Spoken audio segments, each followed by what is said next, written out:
20 வகையான மீன்களையும் அதன் குறிப்பிட்ட நன்மைகளையும் பற்றி தெரிந்து கொள்ளப் போகிறோம். வாருங்கள் பார்க்கலாம். சால்மன் இதய ஆரோக்கியத்திற்கு, சூறை மீன் தசைகளை கட்டமைக்க, மத்தி மீன் எலும்புகளை வலிமையாக்கும், காணங்கெளுத்தி மூளையின் செயல்பாட்டிற்கு, நெத்திலி மீன் சருமம் மற்றும் கூந்தல் ஆரோக்கியத்திற்கு, பன்னா மீன் உடல் எடையை கட்டுப்பாட்டில் வைக்க, ஜிலேபி மீன் நோய் எதிர்ப்பு சக்தியை அதிகரிக்கிறது, வவ்வால் மீன் தைராய்டு செயல்பாட்டிற்கு, வஞ்சரம் மீன் கண் பார்வையை மேம்படுத்தும், ரோகு மீன் புற்றுநோய் செல்களை எதிர்த்து போராட,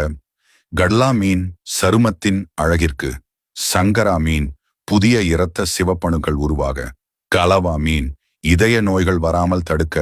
விளை மீன் பற்கள் மற்றும் ஈறுகளை வலுப்படுத்த, காளா மீன் செல்கள் பழுதடைவதை சரி செய்ய, ஷீலா மீன் உடனடி ஆற்றலை வழங்கி, பாறை மீன் வீக்கம் மற்றும் வலிகளை குறைக்க, கிழங்கான் மீன் கருவின் மூளை வளர்ச்சிக்கு, ஈரால் நோய் எதிர்ப்பு மண்டலத்தை பலப்படுத்த, நண்டு மன அழுத்தத்தை குறைக்க,